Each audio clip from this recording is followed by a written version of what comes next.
Vamos a ver hoy día en Hebreos capítulo 1. El título de la semana pasada fue ¿quién es más grande? ¿Jesús o los profetas? Y la respuesta fue hoy el título es el mismo, pero hay un vocablo que cambia. Hoy la pregunta es ¿quién es más grande? ¿Jesús o los ángeles? Y la respuesta del pastor, ¿cuál va a ser? Jesús. Así que vimos primeros 3 versículos, Jesús superior a los profetas. Hoy vamos a ver del 4 al 14, acabando el primer capítulo, diferentes argumentos del autor demostrando que Jesús es superior a los ángeles. La semana pasada vimos 7 argumentos acerca de su superioridad sobre los profetas. Hoy veremos 6 argumentos que demuestran que Jesús es superior a los ángeles. Vamos a abrir pues la Biblia, Hebreos 1, versículo 4, leyendo hasta el 14. Dice: hecho tanto superior a los ángeles, cuanto heredó más excelente nombre que ellos, porque ¿a cuál de los hijos dijo Dios jamás: mi hijo eres tú, yo te he engendrado hoy? Y otra vez, yo seré a él padre, y él me será a mi hijo. Y otra vez, cuando introduce al primogénito en el mundo, dice: adórenle todos los ángeles de Dios. Ciertamente de los ángeles, dice, el que hace sus ángeles, espíritus, y a sus ministros llama de fuego. Mas del Hijo dice: tu trono, oh Dios, por el siglo del siglo. No pierdas de vista lo que está pasando ahí. Dios el Padre está llamando a Dios el Hijo, Dios. Tu trono, oh Dios, por el siglo del siglo. Cetro de equidad es el centro de tu reino. Has amado la justicia y aborrecido la maldad, por lo cual te ungió Dios, el Dios tuyo, con óleo de alegría más que a tus compañeros. Y también tú, oh Señor, en el principio fundaste la tierra, y los cielos son obra de tus manos.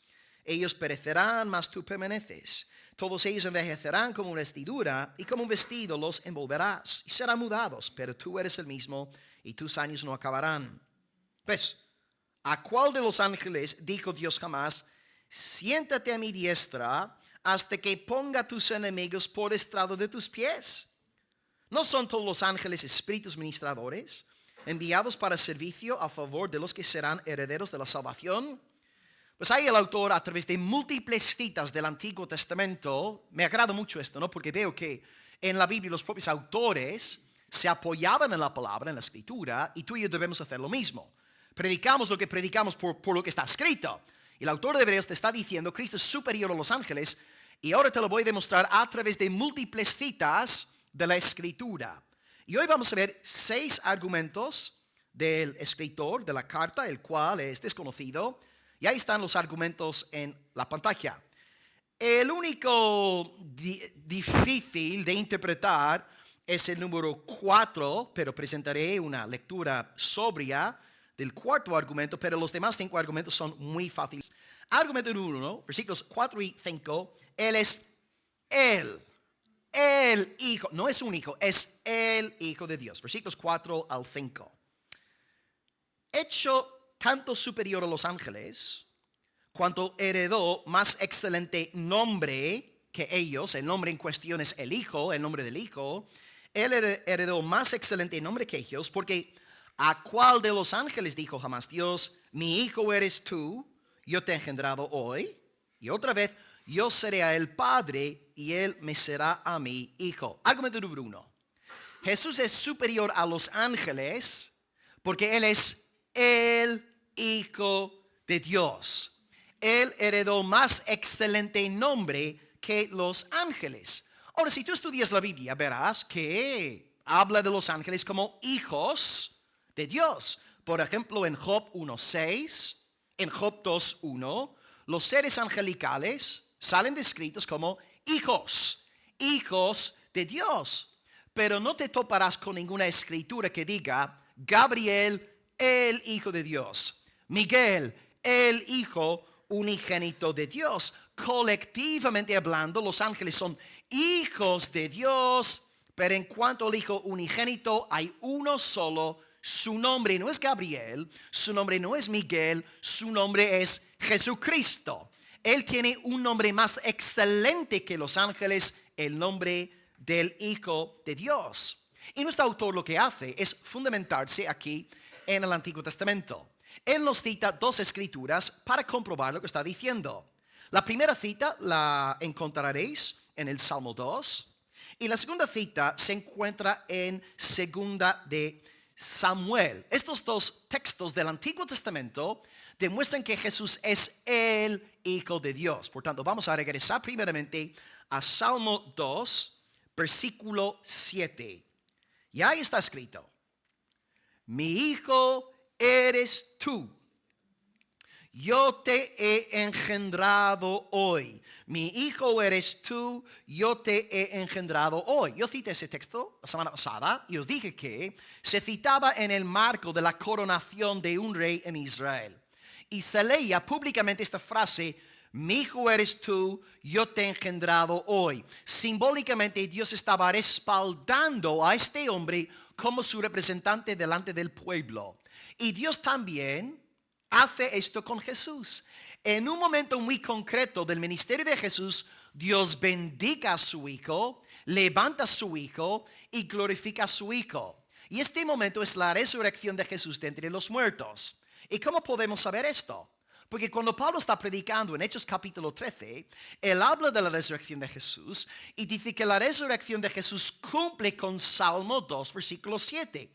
Os leo Hechos 13, versículo 32. Dice: nosotros os anunciamos el evangelio de aquella promesa hecha a nuestros padres, la cual Dios ha cumplido a los hijos de ellos, a nosotros, resucitando a Jesús. Fijaos en esto: resucitando a Jesús, como está escrito: mi hijo eres tú, yo te he engendrado hoy. ¿Ves? El Nuevo Testamento interpreta el Antiguo. Y Pablo, dirigido por el Espíritu Santo, se apropia del Salmo 2:7 y lo aplica a la resurrección de Jesús. En la resurrección de Jesús, Dios está diciendo a los cuatro vientos: este es mi hijo amado. Él es mi unigénito. ¿A cuántos otros líderes a nivel mundial ha resucitado Dios al tercer día? ¿Mahoma resucitó al tercer día? ¿Qué va? Ayer hasta predicando musulmán se lo pregunté. Mahoma está en la tumba, está muerto, pero Cristo resucitó al tercer día porque Él es el Hijo unigénito de Dios. Tú eres mi hijo, hoy te he engendrado. Hoy demuestro públicamente que mi aprobación reposa sobre ti. Jesús es el Hijo, según Samuel 2, versículo 7. Y la segunda cita del autor de Hebreos es 2 de Samuel. Y ese versículo 14. Y yo sé que cuando yo cite ahora este texto, tú vas a pensar inmediatamente en Salomón. Pero yo te voy a demostrar que esta profecía no se cumple en Salomón. Cito, 2 de Samuel 2, Dios está hablando a David.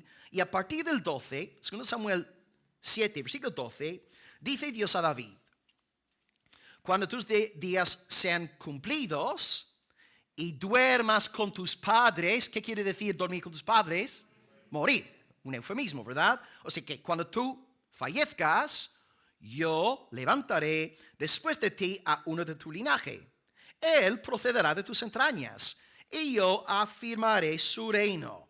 Él edificará casa a mi nombre. Y hasta ahí todos estamos pensando en Salomón. Salomón es hijo de David. Salomón procede de su papá. Salomón levanta un templo, un edificio al Señor, porque David no pudo porque tenía las manos cubiertas de sangre. Tú estás pensando en Salomón. Pero ahora fíjate en lo que dice el texto, la profecía. Y yo afirmaré para siempre el trono de su reino. Yo le seré a él padre. Ahí está la cita de Hebreos 2. Yo le seré a él padre y él me será a mi hijo. Es que ahora tú y yo estamos dándonos cuenta que esta profecía no se cumplió en Salomón. Porque Salomón es cierto que sí heredó el trono, pero Salomón solamente reinó durante 40 años. Y por su idolatría, por haberse casado con muchas mujeres y él se dejó desviar siguiendo otros los dioses, Dios castigó a Salomón dividiendo el reino en dos. En el sur, Roboam, y en el norte, Jeroboam. Y aquí tenemos una profecía de un reino eterno. Por tanto, Salomón aquí, por supuesto, no es el cumplimiento de la profecía. Y gracias a Dios, Hebreos 2 nos revela que, por supuesto, Salomón no es el sujeto aquí. El sujeto es Jesús, el Hijo unigénito de Dios. Cuando tú lees pues Salmo 2, tienes que leerlo con ojos cristológicos. Y cuando lees 2 Samuel capítulo 7, necesitas gafas cristológicas. Cristo es la esencia de la ley y de los profetas y de los escritos. Cristo es el cumplimiento. Por tanto, el autor es muy sencillo de Hebreos. Él está escribiendo judíos que dominaban el Antiguo Testamento. Él usa la propia escritura para testificar de la deidad de Jesús. Y te das cuenta, con tan solamente poseer un ejemplar del Antiguo Testamento, puedes predicar acerca de la gloria de Cristo. Ahí está Jesús. Necesitas al Espíritu Santo para entenderlo, pero Jesús está en el Antiguo Testamento. Dicho sea de paso, aquí estamos con el tema, nosotros podemos predicar el Evangelio a partir del Antiguo Testamento. Porque cuando Pablo define el Evangelio, en 1 Corintios 15, del 3 en adelante, dice, Cristo murió por nuestros pecados conforme a las Escrituras. Ok, estamos en el año 56, la lectura, ¿verdad? La redacción de 1 Corintios, el año 56. Cuando Pablo dice conforme a las Escrituras, no está pensando en el Nuevo Testamento. Cuando él dice conforme a las Escrituras, ¿qué te está diciendo? Antiguo. Pablo te dice, Cristo murió por nuestros pecados conforme al Antiguo Testamento. Ok, iglesia, una pregunta. ¿Qué texto del Antiguo Testamento nos enseña que el Mesías iba a morir por nuestros pecados? Isaías 53. Y hay más, ¿verdad? Salmo 22. El Antiguo Testamento te predica el Evangelio. Y Pablo sigue, Cristo murió por nuestros pecados conforme a las Escrituras, fue sepultado y resucitó al tercer día conforme a las Escrituras. Una escritura que profetice sobre la resurrección del Mesías. Pregunto.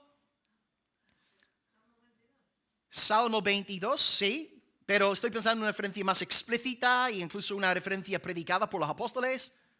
Salmo 16, versículo 10. No dejarás mi alma en el Seol, ni permitirás que tu santo vea corrupción. ¿Ves, hermano? Yo veo a Cristo en el Antiguo Testamento. Yo leo Génesis, veo a Cristo. Leo a Éxodo, veo a Cristo. Leo a Levítico, yo veo a Jesucristo. Todo el sistema sacrificial está apuntando hacia el sacrificio perfecto, el sacerdote perfecto, nuestro bendito Cristo. El Antiguo Testamento también es el libro de Cristo. No solamente el Nuevo. El Antiguo Testamento habla del Mesías. Bien, según el Antiguo Testamento, Jesús es el Hijo de Dios. ¿Por qué? Porque lo dice Salmo 2 y lo dice 2 Samuel. ¿Qué argumento más poderoso que comparte aquí el autor de Hebreos? Argumento número 2. Y esto ya es un punto fuertísimo. Número 2, Jesús recibe adoración angelical. Jesús recibe adoración angelical. Leo el versículo 6 del texto de hoy. Cuando el Padre introduce al primogénito en el mundo, dice, adórenle, adórenle todos los ángeles de Dios. Adórenle todos los ángeles de Dios. ¿Cuántos ángeles reciben adoración? ¿Cuántos signos de adoración? Ninguno, cero. ¿Es pecado que los hermanos de General Luque y Almería adoren a ángeles? ¿Es pecado que los santos de General Luque y Almería adoren a Jesucristo? ¿Por qué no? Porque Dios, aleluya, ¿ves? Cristo es superior a los ángeles porque Él recibe adoración y no cualquier tipo de adoración. Él recibe adoración angelical. Pues una vez más aquí el autor está citando una escritura. Y esta escritura no está ahora en el Salmo 2, no está tampoco en 2 Samuel 7. El texto aquí que tiene en mente es el Salmo que os comenté a principios del culto de hoy, Salmo 97. Y aquí el autor nos hace algo bien interesante. Él dice que el Salmo 97 está hablando de Jesús. Porque cita esta frase, adórenle todos los ángeles de Dios. Está sacada tal cual del Salmo 97. El autor te dice, pues Salmo 97 es de Cristo. Y esta es la importancia de leer el Antiguo Testamento a partir del Nuevo. El Nuevo Testamento es el comentario del Espíritu Santo al Antiguo Testamento. Porque si yo leo el Antiguo Testamento sin la interpretación apostólica del Nuevo, yo me equivoco, me desvío. Pero el autor de Hebreos nos está diciendo, cuando tú lees el Salmo 97, estás viendo a Jesús. Es un salmo cristológico, claro, yo lo leo sin esta interpretación del Espíritu del Nuevo Testamento, ahora que tenemos más luz gracias al Espíritu, yo leo el Salmo 97 y estoy pensando solamente en Dios el Padre. Pero ahora Hebreos me dice, no, está hablando de Dios el Hijo. Por tanto, si leemos este Salmo, es bastante breve, no vamos a leerlo, pero quiero resaltar algunos puntos. ¿Qué podemos aprender acerca de Jesús a partir de este Salmo? Pues ahí tenéis en la pantalla una lista. En primer lugar, versículo 1, Jesucristo reina a nivel global. Número 2, su trono es un trono de justicia y juicio. Número 3, Él devora a sus adversarios. 4, la tierra tiembla ante su presencia. 5, los pueblos del mundo ven su gloria. 6, el pueblo de Dios se regocija en Él. Y número 7, Él es exaltado sobre todos los dioses, léase ángeles. Salmo 97 te está gritando a todo pulmón, Cristo es glorioso, Cristo es superior a los ángeles y por tanto está escrito, adórenle todos los ángeles de Dios. Si tú adoras a un ángel, pecas. Si tú adoras a Jesucristo, no pecas, porque Él es el Dios de los ángeles, Él es el Dios de la raza humana y es correcto, de hecho es mandatorio que tú adores a Dios. Dios el Padre, Dios el Hijo, Dios el Espíritu Santo. Hermanos, aprendamos de este principio hermenéutico aquí de la Biblia, eso es muy importante. El autor de Hebreos nos está enseñando a interpretar el Antiguo Testamento. Siempre debemos leer el Nuevo Testamento, estudiar cómo cita el Antiguo Testamento para interpretar el Antiguo Testamento de forma correcta y sana. Debemos ser disciplinados en nuestra lectura de la palabra, en la interpretación de la palabra y hacer lo que hace aquí Hebreos. Interpretar con la luz apostólica las verdades de antaño. Esto requiere, por nuestra parte, esfuerzo, ¿verdad? Porque incluso en el púlpito hoy, Dios nos dice a Timoteo, quiero que el día domingo, yo quiero que subas al púlpito, que abras la Biblia al azar, que cierres los ojos, que pongas el dedo en un párrafo, que lees el texto y empieces a hablar de este texto delante de la iglesia. No. Dice la palabra de Dios a Timoteo, procura con diligencia presentarte a Dios aprobado, como obrero que no tiene de qué avergonzarse, que usa bien la palabra de verdad. 2 Timoteo 2:15. Aprendemos hoy, a partir de este principio hermenéutico de Hebreos, que el Nuevo Testamento arroja luz sobre el significado del Antiguo Testamento. Y aquí aprendemos que Jesucristo es digno de adoración angelical. Y esto, hermanos, es flipante. Porque cuando yo leo la Biblia, los ángeles son mucho más fuertes que nosotros. Hay un episodio muy notable cuando un solo ángel, en la generación de Ezequías, mató a 185,000 soldados asirios en una sola noche. Estamos hablando de soldados. Son hombres fuertes, con músculos, hombres que provocan miedo, espanto con sus armas. Un solo ángel mata a 185,000, es decir, casi la población de Almería. Un solo ángel podría acabar con todos nosotros ahora mismo si Dios lo desease. En Apocalipsis 10:2 hay un ángel que es tan grande, dice Juan, que tenía un pie en la tierra y otro pie en el mar. Digo, ¿cuán grande habrá sido aquel ángel? Y cuando los ángeles se topan con los siervos de Dios en la Biblia, muchas veces los hijos de Dios tienen miedo. Por ejemplo, Daniel, cuando se topó con Gabriel, dice la Escritura que él se asombró y se postró sobre su rostro. Daniel 8:17, o la Biblia de las Américas pone, me aterroricé. Y Daniel era un hombre fuerte, ¿no? Robusto y todo lo demás, pero estaba espantado ante la presencia angelical. La Nueva Biblia Viva dice, yo estaba demasiado asustado como para mantenerme en pie. Piensa pues en un ángel, un solo ángel que podría acabar con todos los almerienses ahora mismo. Y sin embargo, este ángel, muchísimo más grande que nosotros, ¿a quién adora? Entonces, hermanos, ¿cuán grande no ha de ser nuestro Salvador?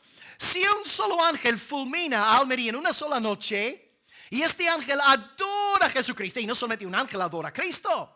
En el Apocalipsis son miles de millones de ángeles, incontables, adorando a Jesucristo. Hermanos, cuán grande es el Señor Jesús. Él es superior a los ángeles. Y si los ángeles adoran a Jesucristo, tú y yo estaríamos radicalmente mal de la cabeza si no adorásemos a nuestro Creador. Cristo también dice, ¿verdad? Él acepta adoración angelical y esto es una prueba de su deidad. Porque él dice en el desierto a Satanás, Mateo 4:10, al Señor tu Dios adorarás y solo Él servirás. Pero tú ves en los evangelios como Jesús recibe adoración. Él acepta la adoración de los discípulos. De Tomás, Él nos está diciendo, yo soy Dios. Yo soy el creador de los ángeles. Yo soy digno. Yo soy superior. Yo soy el Hijo unigénito de Dios. A este Cristo, al Cristo de los ángeles, al Cristo de las potestades, al Cristo de los espíritus, a Él sea la gloria. Él es digno de suprema alabanza. Y el pueblo de Cristo dice, amén, gloria a Dios. Y ahora, amados, argumento número 3 va en la misma línea. Y ahora el autor dice abiertamente lo que venimos ya deduciendo. Porque hemos sacado aquí una deducción santificada, ¿verdad? Si Jesús recibe adoración angelical, Él tendrá que ser Dios. Y ahora en tercer punto del estudio, el autor te lo va a deletrear en la página diciendo que Jesús es Dios, para que no te quede ninguna duda ahí en la cabeza en cuanto a la identidad del Hijo. Hebreos 1, del 7 al 8, argumento 3, Jesús es Dios. Ciertamente de los ángeles dice, el que hace a sus ángeles espíritus y a sus ministros llama de fuego, o sea, los ángeles también son llama de fuego, más, los ángeles son siervos, los ángeles son espíritus administradores, más del Hijo, pero de su Hijo dice, fíjate lo que Dios el Padre dice de Dios el Hijo, tu trono, ¿qué dice? Oh Dios, wow, mega wow. Dios el Padre se dirige a Jesucristo como Dios. Tu trono, oh Dios, por el siglo del siglo, no como el trono de Salomón que dura 40 añitos. Cetro de equidad es el cetro de tu reino. Vale, porque es Jesús superior a los ángeles. Número 1, porque Él es el Hijo. Número 2, porque Él es digno de adoración angelical. Argumento número 3, que es clarísimo. Él es Dios. Él es Dios. Y una vez más, el autor de Hebreos cita el Antiguo Testamento para comprobar lo que nos está diciendo. La primera cita aquí, en versículos 7 al 8, es donde dice, Él hace sus ángeles espíritus, a sus ministros llama de fuego. Esta cita es una cita textual del Salmo 104, que habla de los ángeles como siervos del Señor. Y según la Biblia, podemos decir que los ángeles realizan varias actividades. Principalmente, aquí tenemos una cita del puritano William Ames, y él dice que el ministerio de los ángeles consiste en, 1, celebrar la gloria de Dios, y 2, ejecutar sus mandamientos, especialmente sobre los que serán herederos de la vida eterna. Así que William Ames, el puritano, identifica 2 obras fundamentales en el ministerio angelical. Luego tenemos otro puritano, su nombre también es William Perkins, y si os dais cuenta, todos los puritanos y todos los hombres santos de la historia de la iglesia se llaman William, ¿no? ¿Por qué será? Dice William Perkins, su oficio, el oficio angelical, es en parte magnificar a Dios y en parte cumplir sus mandamientos, repitiendo básicamente lo que hemos visto en William Ames. Quiero entrar un poco más a fondo en este tema ahora, con la ayuda de nuestro pastor Joel Beakey, y él comenta en su excelente tomo de teología sistemática 8 obras sobresalientes de los ángeles. Aquí tenéis una breve lista de lo que hacen los ángeles en la Biblia. Actividad número 1. Los ángeles observan las obras de Dios. Según la Biblia, observan toda la creación, todo lo que Dios ha hecho y alaban el nombre del Señor. Y no solamente alaban a Dios por la creación, la Escritura dice que cuando un pecador se convierte, se arrepiente en esta tierra, hay fiesta en los cielos. Los ángeles no solamente se regocijan en la creación de Dios, se regocijan en la redención. ellos no reciben redención porque no tienen pecado, los ángeles que no pecaron, pero celebran la salvación del pueblo del Señor. ¿Por qué? Porque ven a través de nuestra salvación la gracia de Dios, la misericordia de Dios, la bondad de Dios, la ternura de Dios. Así que actividad 1, ellos observan las obras de Dios. Número 2, alaban la gloria de Dios. Podéis apuntar Job 38, versículo 7. El ejército angelical alaba el nombre del Señor. Todos conocéis en esta iglesia el pasaje de Isaías 6, versículo 3. En el año que murió el rey Uzías, Isaías estaba en el templo y los ángeles no paraban de decir: Santo, Santo, Santo es el Señor Dios de los ejércitos. Toda la tierra está llena de su gloria. Los ángeles alaban y alaban y alaban al Señor. Y luego cuando vienen los ángeles a los pastores en Belén, en el día, la noche de la encarnación, están entonando un cántico: Gloria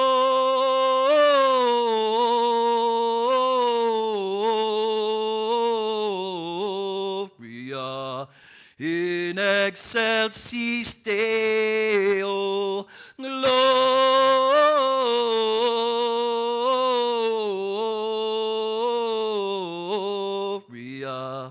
in excelsis Deo. Alaban y alaban. En los días de Isaías, ¿qué hacían los ángeles? Estaban alabando, alabando. Saltamos 7 siglos, llegamos a la encarnación. ¿Qué siguen haciendo los ángeles? Alaban y alaban y alaban. Y saltamos 2000 años más, abril 2026. ¿Qué están en esta mañana haciendo los ángeles delante de la presencia de Dios? Alabando, alabando, alabando, y no se cansan. Porque la gloria de Dios es inagotable. Y una de las mayores bellezas de la eternidad, amados, es tener toda la eternidad para deleitarnos más y más en Dios, aprender más de Él, sus atributos, su hermosura. Y vamos a alabar y alabar, y no podemos hacer otra cosa, porque Él es espectacular, Él es magnífico en gloria. Hagamos lo que hacen los ángeles, alabemos el nombre de nuestro Dios. Cada día, hermano, sea un culto en tu corazón. Lunes, culto al Señor. Martes, culto al Señor. Miércoles, alabanza al Señor. Jueves, adoración al Señor. Toda la semana alabando como lo hacen los ángeles. Número 3, los ángeles guardan los lugares santos. Bueno, los varones estuvimos aquí anoche estudiando Génesis 4, lo de Abel, Caín y Set. Caín fue echado de la presencia de Dios. Y os acordáis que en capítulo 3, cuando Adán y Eva pecaron, fueron expulsados del huerto. ¿Y qué puso Dios para guardar el huerto del Edén? Ángeles, ¿verdad? Que guardaron el lugar santo del Edén. También en el arca del pacto tenéis simbólicamente la imagen de 2 ángeles protegiendo el contenido del arca del pacto. También dentro del mismísimo templo, cito aquí las palabras de Joel Beakey, dice que el velo que cerraba la entrada al lugar santísimo estaba bordado con querubines. Una vez más, los ángeles guardan los lugares secretos de Dios. Y luego en el Apocalipsis tenemos la imagen de un ángel al lado de cada puerta en la Nueva Jerusalén. Los ángeles guardan el lugar santo del Señor. Y por eso también los ángeles guardan al pueblo de Dios, porque somos lugar santo. Somos la morada del Espíritu Santo. Y Dios envía ángeles para proteger a su amada iglesia. Número 4, los ángeles también comunican la palabra de Dios. Aquí hay un montón de ejemplos en la Biblia. En el Antiguo Testamento, Daniel recibió palabra de parte de Dios gracias a un ángel. Zacarías también.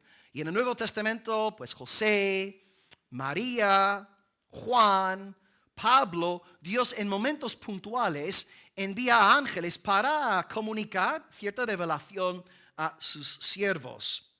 Número 5, lo que acabo de señalar, los ángeles cuidan de los hijos de Dios. Nuestro texto en Hebreos 1:14 dice: son espíritus ministradores enviados para servicio a favor de los que serán herederos de la salvación. ¿Quiénes son los herederos de la salvación? Nosotros, los cristianos, el pueblo creyente. Por tanto, los ángeles cuidan de nosotros. En el libro de Daniel, el arcángel Miguel defiende al pueblo del Señor en capítulos 10 y 12. Y también en Jesús, cuando él habla de Lucas 16, el pobre Lázaro, él fallece, los ángeles le llevan a la presencia de Dios. Los ángeles pues cuidan de los hijos del Señor. Y número 6, el 6 es muy parecido al quinto punto, también protegen a los siervos del Señor.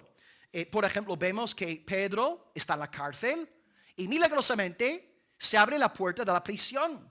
¿Quién abrió la puerta de la cárcel de Pedro? Un ángel, ¿verdad?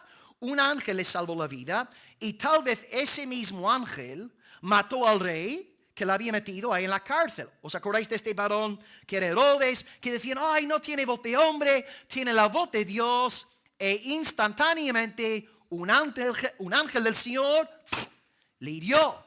Y el hombre murió comido por los gusanitos. Asqueroso.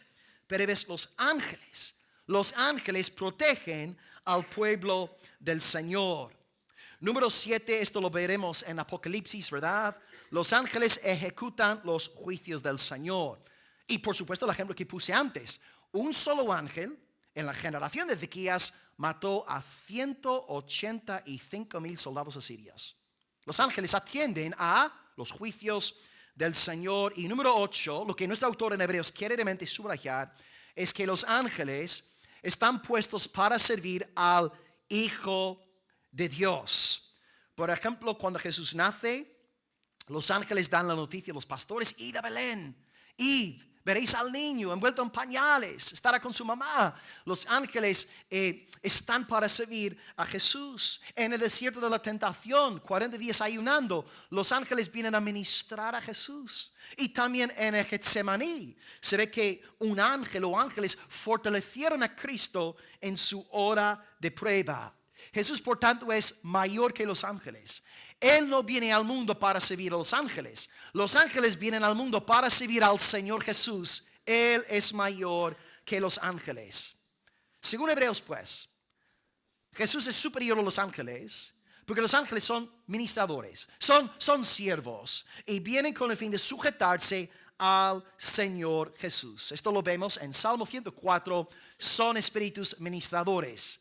Pero hay una parte más de nuestro argumento en este punto que es ya absolutamente, bueno, te deja atónito, ¿verdad? Con la boca abierta. Y vemos que además de los ángeles, Dios el Padre dice algo ya acerca de su Hijo. De los ángeles dice, son espíritus ministradores. Pero del Hijo dice, tu trono, oh Dios, por el siglo del siglo. Ahora, una pregunta para la iglesia. Esta cita, tu trono, oh Dios, por el siglo del siglo, ¿alguien sabría decirme desde dónde se saca esta cita? Oh, very good. ¿Alguien tiene bibliografía, concordancia en su Biblia? Muy bien, Raquel. Bien leído. Estupendo. Bueno, es otro salmo mesiánico. El autor de Hebreos te está diciendo es Cristo. Y sabemos que es Cristo porque en el versículo 2 del salmo dice, eres el más hermoso de los hijos de los hombres. La gracia se derramó en tus labios. Él es el más hermoso de los hijos de los hombres. Por tanto, en esta congregación, Nico siempre será el segundo más hermoso. Siempre será, y no puede ser el más, bueno, será el tercer más hermoso, porque ya sabéis muy bien quién es el segundo más hermoso. Porque el primer más hermoso es el Hijo del Hombre, el Hijo de Dios, el Señor Jesucristo. Y el Salmo habla del Mesías, y en un momento dado el Salmo dice algo que tú dirías, esto ya es casi blasfemia, ¿no? Si no fuese cierto. Dice el versículo 6 del Salmo, tu trono, oh Dios, es eterno. Tu trono es para siempre. Cetro de equidad es el cetro de tu reino. A lo largo de los años vengo diciendo que este pasaje es mi texto favorito para defender la deidad de Jesús. ¿Por qué? Porque en este versículo es el mismísimo Padre el que está proclamando públicamente la deidad del Hijo. Porque vale, tú puedes leer Juan 1:1, en el principio era el verbo era Dios, el verbo era con Dios y está guay, aleluya. Juan redacta esto bajo la inspiración del Espíritu Santo y es escritura, amén.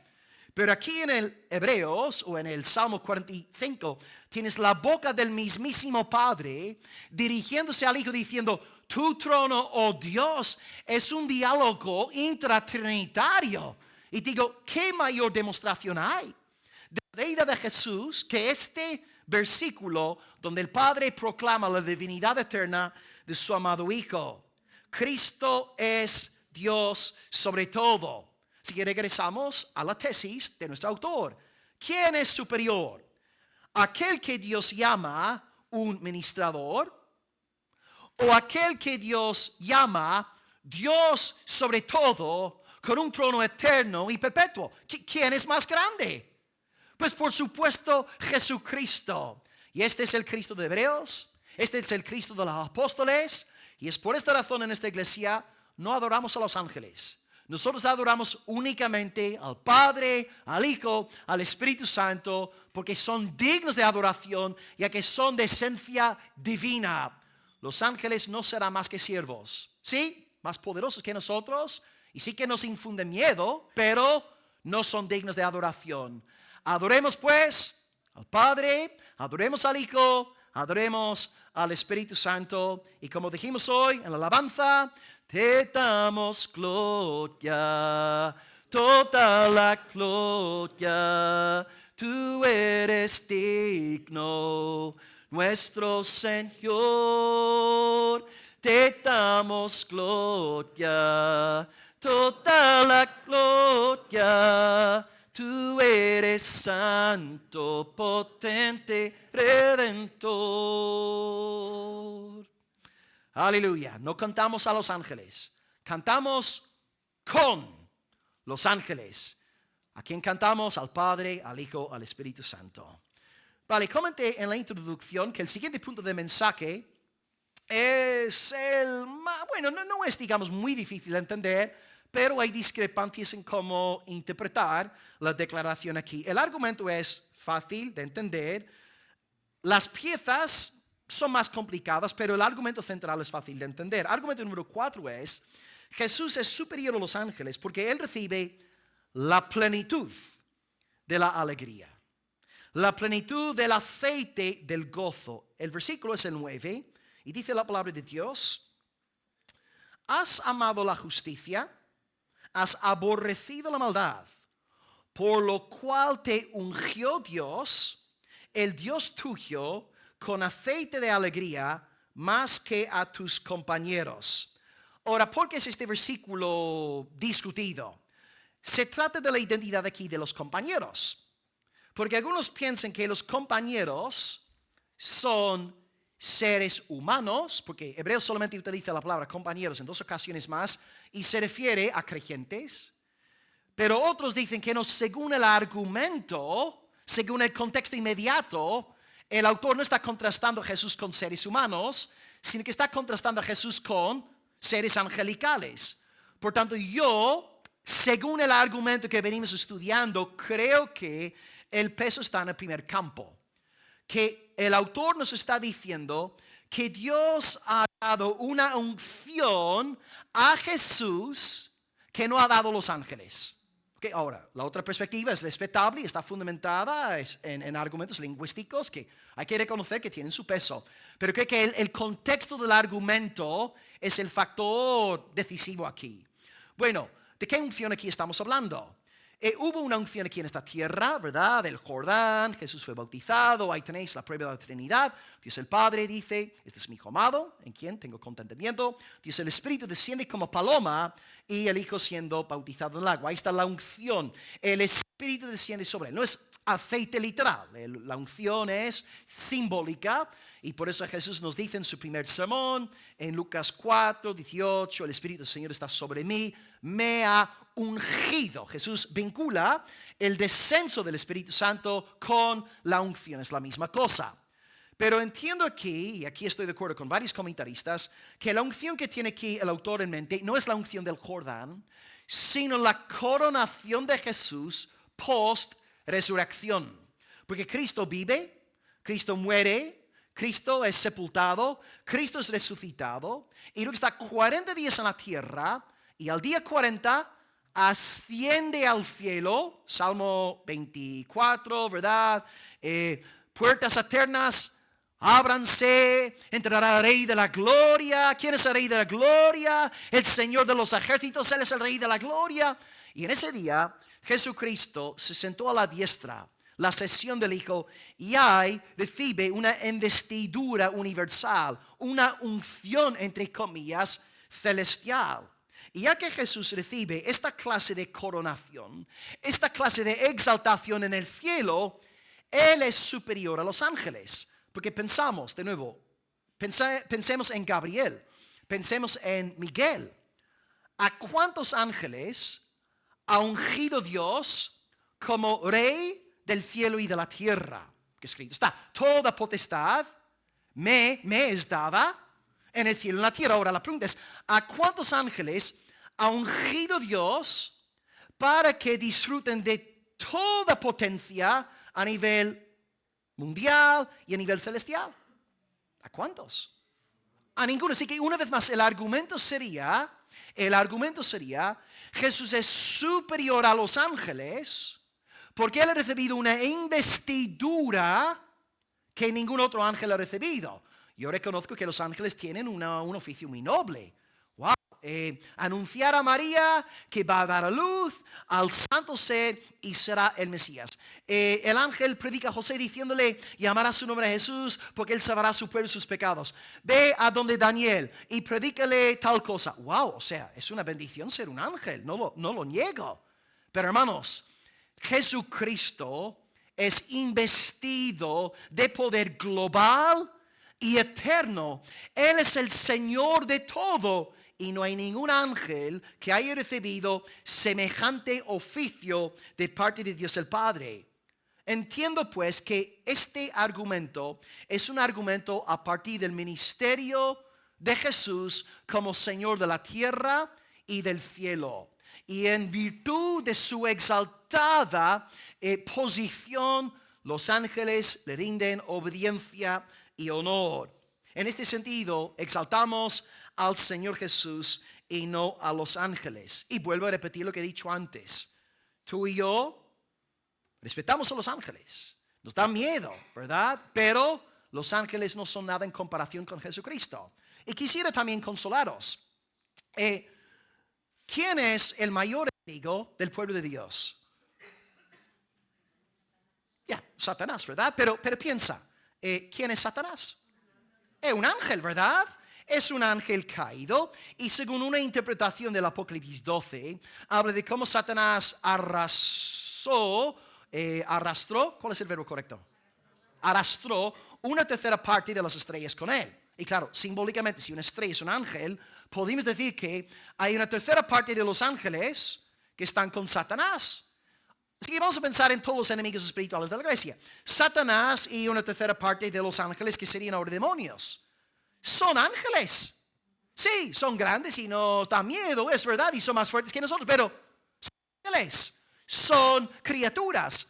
Así que vamos a hacer aquí un poco de matemáticas. ¿Qué es más grande? ¿Una tercera parte de los ángeles o dos terceras partes de los ángeles que protegen a los herederos de la salvación? Claro, dos terceras partes, al menos cuando a mí me enseñaron matemáticas en el Reino Unido, dos terceras partes, 67% es más que 33%, o me equivoco, estoy mal de la cabeza, ¿verdad? Más con nosotros que los que están en nuestra contra. Pero vamos a pensar, vamos a ir un poco más allá. Vamos a decir por un momento, que en el principio se revelaron el 100% de los ángeles. Hasta Gabriel, hasta Miguel, hasta Rafael. Bueno, Rafael sale en la Biblia de Encarna, ¿no? Los libros apócrifos, no hay San Rafael, ¿no? Pero digamos que todos los ángeles se revelan con Satanás en el principio. La pregunta para la iglesia es, ¿qué es más grande? ¿Quién es más poderoso? ¿100% de los ángeles o Dios el Padre? Porque eres creador. Y no solamente tenemos a Dios el Padre, tenemos a Dios el Hijo. Y no solamente tenemos a Dios el Hijo, tenemos a Dios el Espíritu Santo, hermanos. Todos los ángeles podían rebelarse contra Dios. ¿Y qué más daría? Mayor es el que está con nosotros que el que está en el mundo. Hermano, 8.000 millones de personas viven en el planeta Tierra. 8.000 millones. Digamos que tú eres el único cristiano que permanece vivo en este mundo. Si 8.000 millones de personas están buscándote para matarte, ¿quién es más grande? 8.000 millones de seres humanos, más todos los ángeles caídos o el Espíritu Santo. ¿Quién es más grande? Nosotros estamos en el equipo de la victoria. No podemos ser derrotados. Ahora, esto no es orgullo, hermanos. No es que yo sea grande, pero el que está conmigo, el que me protege, el que me guía, el que me pastorea, Él es el Todopoderoso. Él es el Dios de los siglos. Él es la roca de los siglos. Aleluya. Amados, adoremos a Dios. No te preocupes por la enemistad de Satanás. Tú preocúpate por sujetarte a Dios. Someteos pues a Dios. Resistid al diablo y él huirá de vosotros. Así que tú preocúpate por sujetarte al Señor y no tendrás que preocuparte por Satanás. Confía en el Señor, Él hará. Y como decía John Knox, el reformador escocés, uno con Dios siempre es mayoría. Uno con Dios siempre es mayoría. Aleluya, amén. Tenemos 2 argumentos más y estos argumentos son muy fáciles de entender y aquí no hay pleitos. Número 5, Jesús es el creador. Permitidme quitar la chaqueta. Voy a compartir la unción al estilo Benny Hinn. Ok, bueno, lo dejo por ahí. Estoy sudando como un ángel. Argumento número 5. Jesús es el creador. Jesús es el creador. Hebreos 1, 10 al 12. Dice: Tú, Señor, en el principio fundaste la tierra. Los cielos son obra de tus manos. Ellos perecerán, mas tú permaneces. Todos ellos se envejecerán como una vestidura, y como un vestido los envolverás. Está hablando de Cristo y serán mudados. Pero tú, Jesús, eres el mismo y tus años no acabarán. Argumento número 5. Jesús es superior a los ángeles porque Él es el creador. ¿Cuántos ángeles crearon el mundo? Ninguno, exactamente. Los ángeles son creación de Dios. Fueron creados por el Señor. Jesucristo es el creador. Y la semana pasada yo os compartí un par de textos del Nuevo Testamento que enseñan que Jesús es el creador. Compartí Juan 1:3 que dice: toda la cosa por Él fueron hecha. Sin Él nada de lo que ha sido hecho fue hecho. También os compartí Colosenses 1:16. En Cristo fueron creadas toda la cosa, las que hay en los cielos, en la tierra, todo fue creado por medio de Él y para Él. Vale. En el principio, Dios todo lo crea. Padre, Hijo, Espíritu Santo, hagamos al hombre en nuestra imagen y semejanza. El Dios Trinitario todo lo crea. Y ahora el autor va a hacer exactamente lo mismo que venimos viendo en todo el sermón. Va a usar un argumento apoyándose en una escritura. Y una persona que no sea Raquel me va a decir dónde se encuentra la referencia a la cita en Hebreos 1, 10 al 12. Very good. Salmo, sí, es de la escuela de Raquel, es así, tiene esta cara de engañador. Salmo 102, del 25 al 27. Claro, una vez más, leemos el Salmo 102 y pensamos, Dios el Padre. Está hablando de Yahvé, el Dios de Israel, está hablando del Padre. Pero ahora el autor de Hebreos te está diciendo, no, está hablando de Jesucristo. Está hablando del Hijo. Y veis una vez más la importancia de interpretar el Antiguo Testamento a la luz del Nuevo. Salmo 102 te está diciendo que Jesucristo es el creador de todo. Y Cristo es más que el creador.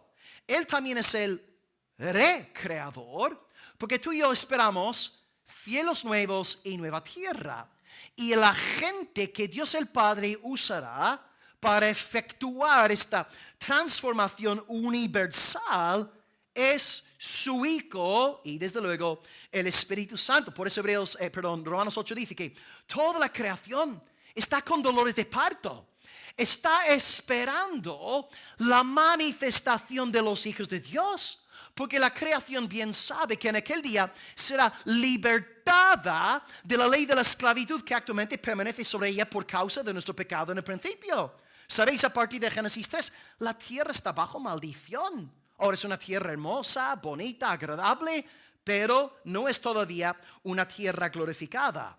Jesús es el creador y el recreador. Y de hecho Cristo ya ha adelantado un poco esta obra profética en el presente, salvándonos a nosotros. Tú y yo somos anticipos, adelantos de la nueva creación.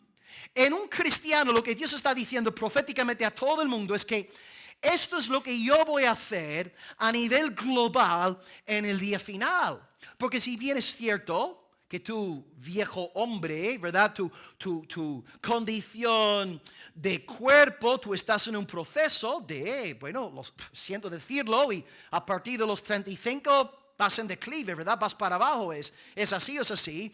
Todos estamos en este proceso de deterioro. Ahí está nuestro querido José, que el pobre no, con la neumonía, estaba el pobre, ni podía venir a la iglesia, ni muchas veces ir al trabajo. Estamos, hermanos, así. Pero gracias a Dios, a pesar de esta condición, somos nuevas criaturas. Y sí, el hombre exterior se está desgastando. Amén. Ahí Nicolás ayer apenas podía, ¿verdad? El pobrecito. Y luego Pepe, que se cayó después del culto domingo pasado. ¿Qué está pasando con esta iglesia, no? Ni puede mantenerse en pie. Vale, el hombre exterior se va desgastando, pero el hombre interior se renueva día tras día. Y si ahora tienes 60 años con tus arrugas, esta mañana has tenido que tintarte el pelo, ahora usas cremas hidratantes. ¿Cómo se llaman? ¿Cómo mujeres? ¿Cómo era? ¿Ves? Las mujeres sabéis, ¿verdad? Todas las cremas, los aceites y todo lo demás. Pero a pesar de las arrugas, a pesar del bastón, en ti hay una alegría. En ti hay gozo. En ti hay paz que sobrepasa todo entendimiento. En ti hay esperanza. Porque sabes que, bueno, este cuerpo tiene su fecha de caducidad, pero tu espíritu estará para siempre en la presencia del Señor. Y cuando venga Jesús en la renovación cósmica, recibirás un cuerpo glorificado. ¿Qué cantamos hoy? Nos darás cuerpos glorificados para servir al santo en Sion. José, vas a recibir un par de pulmones glorificados. Carmina, una espalda renovada para la gloria de Dios. Vas a correr más rápido que el pastor. Bendito sea Dios, hermanos, se está acercando el cuerpo glorificado. Ahora, entendedme. El mensaje que estoy diciendo, compartiendo en su humanista, no es, vale, qué bien, vas a recibir un cuerpo glorificado. No, estoy diciendo que nuestra gloria es Cristo. Vamos a estar con Él y Él es tan bondadoso que nos va a dar muchos beneficios. Es que hoy gózate sabiendo que Cristo es el creador y el recreador. Y en aquel día se cumplirá la palabra. Sorbida es la muerte en victoria. Y también se cumplirá la palabra donde está escrito en Apocalipsis 21:4. Las primeras cosas pasaron. Enjugará Dios toda lágrima de los ojos de ellos. No habrá más muerte, no habrá más llanto, no habrá más caídas después del culto dominical, ni clamor, ni dolor, porque las primeras cosas pasaron. Jesucristo es el gran renovador, el recreador, y bendito sea Dios. Todos vosotros que habéis nacido de nuevo, os espera gloria eterna en la presencia del Dios trinitario. Y tú, incrédulo aquí en este lugar, también puedes recibir esta bendición mediante la fe en el Señor Jesús. Él murió en la cruz por gente malvada, por pecadores. Él resucitó en nueva vida para justificar a su pueblo. Y hoy, mediante la fe en Él y el arrepentimiento, tú puedes ser heredero de la salvación eterna, de una esperanza sólida, robusta, que permanece por los siglos de los siglos. Arrepentíos, creed en el Evangelio y abrazar la esperanza hoy del pueblo de Dios. Aleluya, amén. Y amados, argumento número 6, aquí no tengo casi nada que decir porque es el argumento de la semana pasada. En un momento dado, el domingo pasado, el autor nos dijo que Cristo es superior porque Él está a la diestra. No hay ningún profeta que esté a la diestra. Y ahora el autor usa el mismo argumento, pero aplicado a los ángeles. Acabamos pues nuestro texto con versos 13 y 14. ¿Qué dicen? ¿A cuál de los ángeles, a cuál de los ángeles dijo Dios jamás: siéntate a mi diestra hasta que ponga a tus enemigos por estrado de tus pies? ¿No son todos los ángeles espíritus ministradores, enviados para servicio a favor de los que serán herederos de la salvación? Bueno, en cuanto al tema de la sesión, el acto de sentarse de Jesús, tenemos muerte, resurrección, ascensión, sesión. Su sesión es su coronación. Se sienta como rey. Pues aquí tenéis una cita de Wayne Grudem que compartí la semana pasada. El hecho de sentarse a la diestra de Dios es una indicación dramática de la terminación de la obra de redención de Cristo. Así como el ser humano se sienta al terminar una tarea grande para disfrutar la satisfacción de verla realizado, Jesús se sentó a la diestra de Dios, visiblemente demostrando que su obra de redención estaba terminada. Jesús asciende, es coronado y se sienta. ¿Por qué se sienta? Porque está dando a conocer a todos que su obra está consumada.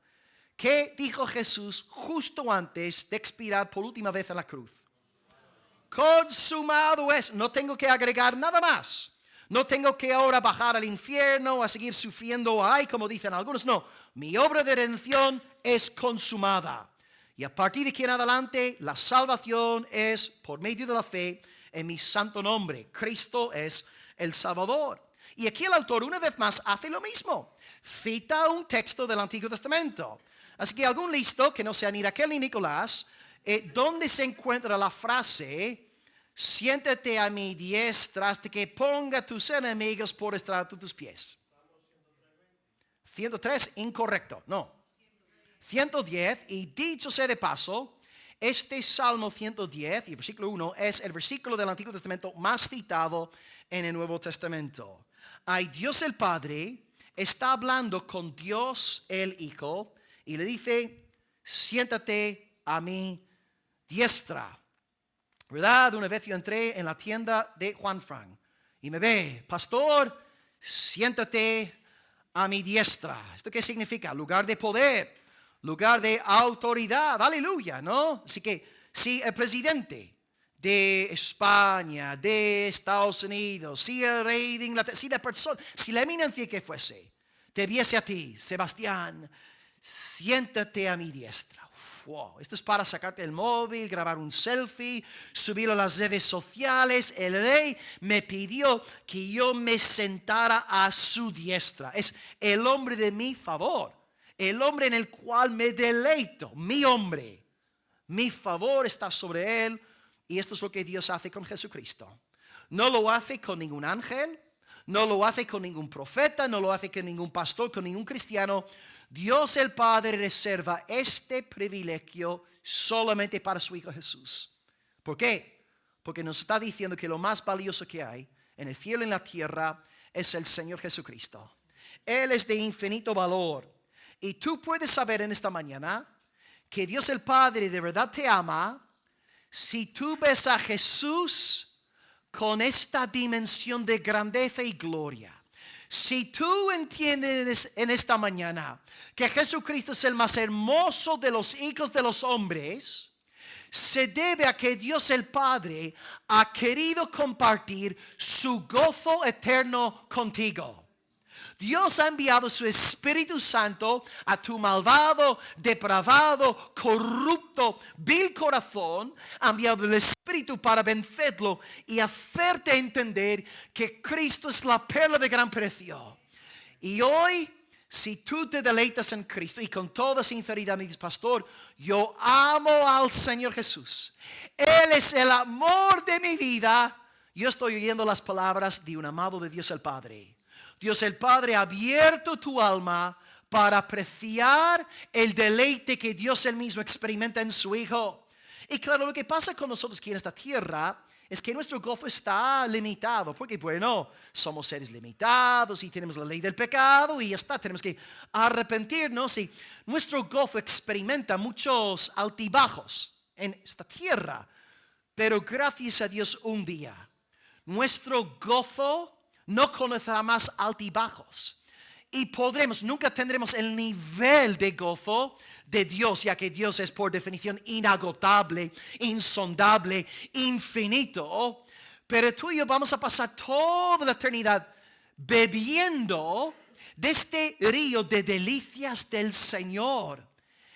En Él está el manantial de la vida, y el deleite de deleites será estar en la eternidad disfrutando de la gloria de Cristo siglo tras siglo.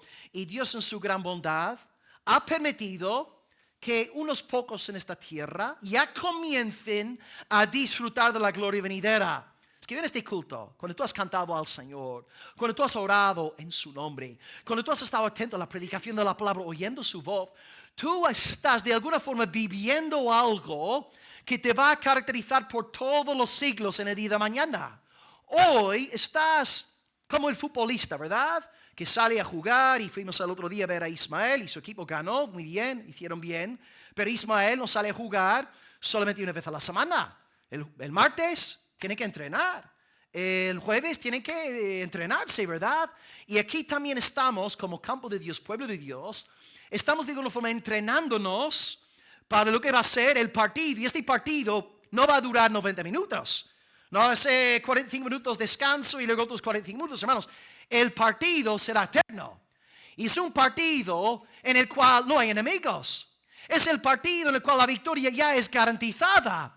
Nos espera pues la gloria del Señor por los siglos de los siglos. Y hoy, en la gran bondad de Dios, Él ha permitido que su pueblo hoy haya bebido, se haya nutrido de este manjar, de esta fiesta eterna en los cielos. Es que hoy, amada iglesia, alabad al Señor Jesucristo. Él es la perla del cielo. Él es la joya de los ángeles. Y si tú estás enfocado en Él, no te desviarás como muchos hoy en los púlpitos, en YouTube, en canales cristianos, ¿verdad? Hay visitaciones angelicales y palabras de ángeles, y solamente quieren ver ángeles y visiones de ángeles. No, hermanos, no hace falta todo eso. Porque los ángeles están interesados únicamente en Jesucristo y su gloria. Y si tú vives con esta pasión del Padre en tu alma, vendrás buscando la gloria del Señor Jesús. Jesús es infinitamente superior a los ángeles. Por tanto, glorificad a vuestro Salvador. Y si hubiera algunos ángeles hoy en el culto, porque son invisibles, también les digo en el nombre de Dios, alabad a vuestro Creador. Alabad al Padre, alabad al Hijo, alabad al Espíritu Santo. Dios es digno de suprema alabanza.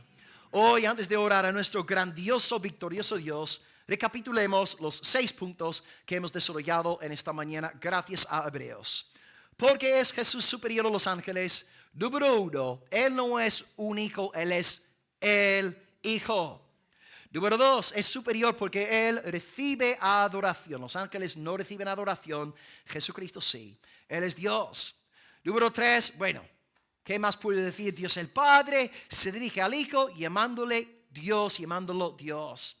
Número 4, Jesús recibe la plenitud del aceite de la alegría. Él recibe un ministerio, un oficio superior a cualquier ángel, el oficio del Todopoderoso en la tierra y en el cielo. Número 5, Jesús es superior porque Él es el creador y aleluya, es el recreador. Y en este culto ya ha empezado su obra de recreación que un día se tornará global y universal. Y número 6, cómo no, Jesús es superior a los ángeles porque a diferencia de ellos solamente Él está a la diestra y su trono es un trono eterno que permanecerá por todos los siglos. Y qué deleite saber que nosotros somos el pueblo de ese Rey, el bendito, el victorioso, el que es digno de todo honor. Y el pueblo del Cristo victorioso dice, amén. Oremos pues al Dios de los ángeles.